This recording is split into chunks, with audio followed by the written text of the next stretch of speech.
Marahil nga'y kay sarap maidling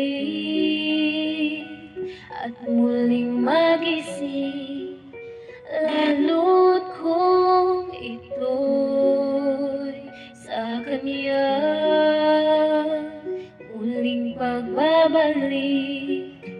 Tunay ngang kay sarap kung siya'y makakapiling sa kaniyang pagdating.